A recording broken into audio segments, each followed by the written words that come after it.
Ma'am. Ma'am, wake up. Wake up.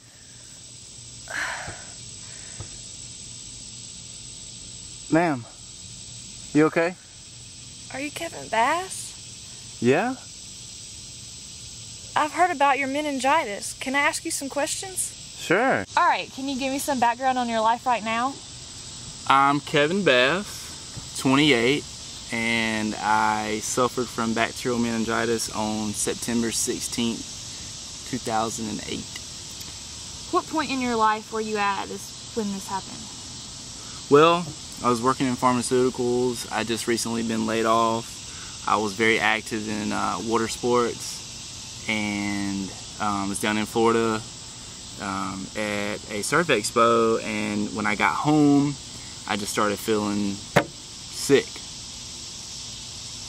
What were the initial signs that began to alarm you? Well, like I said, I was sick, throwing up, diarrhea, just felt just terrible overall. And my mom noticed a rash on my skin one night before going to bed, and she and my dad rushed me to our local emergency room, and that's pretty much what started. That's how it started. Alright, and what was the admission process like when you first arrived to the emergency department? Well, as soon as I got in there,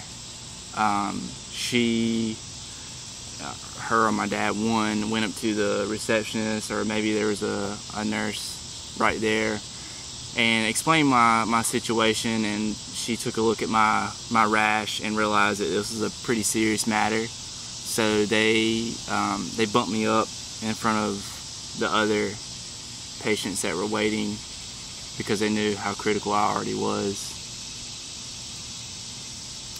How did you feel at this time?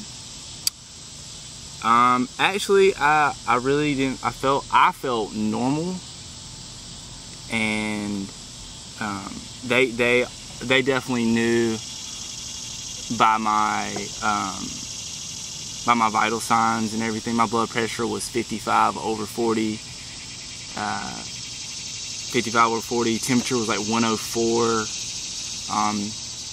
I felt really scared when they said that I was going to have to be airlifted to Chapel Hill. How were the medical staff's reactions in the beginning?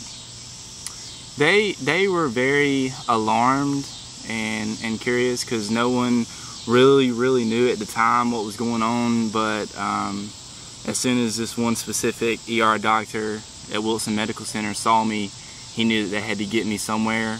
So he was very quick to get me to a place that could really take care of me. And how exactly were you feeling once they finally gave you the diagnosis of having bacterial meningitis? Say that one more time.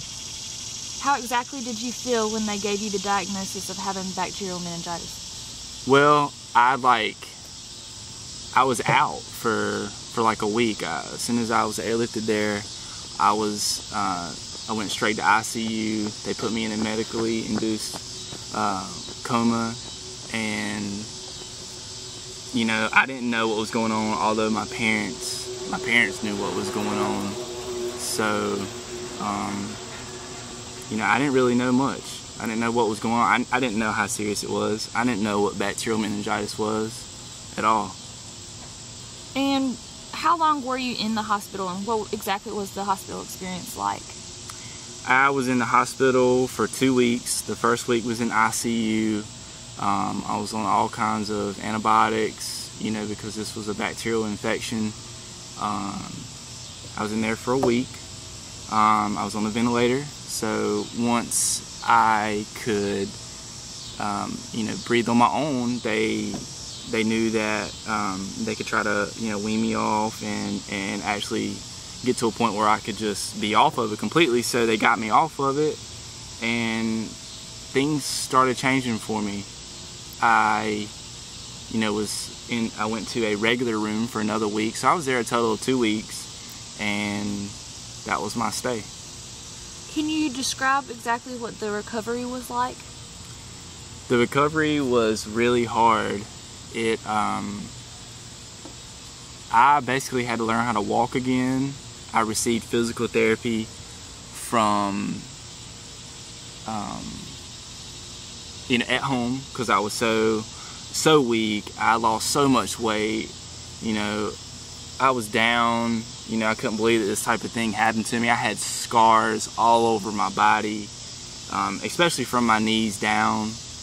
And that was basically the bacteria. It entered my bloodstream and was basically eating through me. Do you deal with anything still to this day that reminds you of the meningitis experience?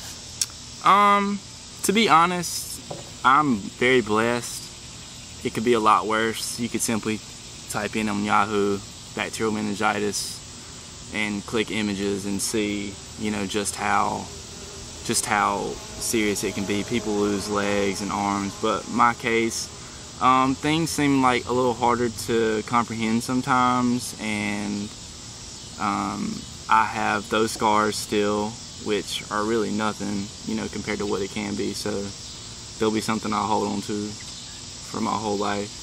It's my daily reminder. As soon as I wake up, I always see those scars and just know that, that event in my life changed who I was. Do you have anything like advice you would like to share to your viewers on how to be protected from meningitis? Well, for kids that are going to college, they usually require, at some colleges, they require Menactra, which covers, I think it's 4 of the major 13 strains of bacterial meningitis. And it's also called spinal meningitis, same thing. So most kids will receive that in colleges, but if they're not in college and they're working, I still recommend people get it, because I didn't have it. Who knows what strain I got.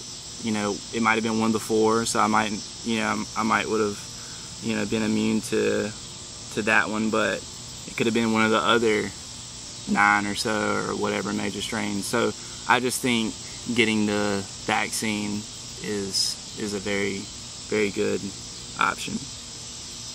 Do you have anything you would like to share with other people that have dealt with a traumatic experience as well? Yes, I think the best advice I can give anybody is to go hard. Do not stop. Don't let something like this get you down. Just keep going. It could always be worse. Do something positive with your life. Speak to people, share your story. Let people know that things get better. You don't have to give up. You can still do a lot of stuff, even with, if you do have an amputation from it, you can still do things. Keep going.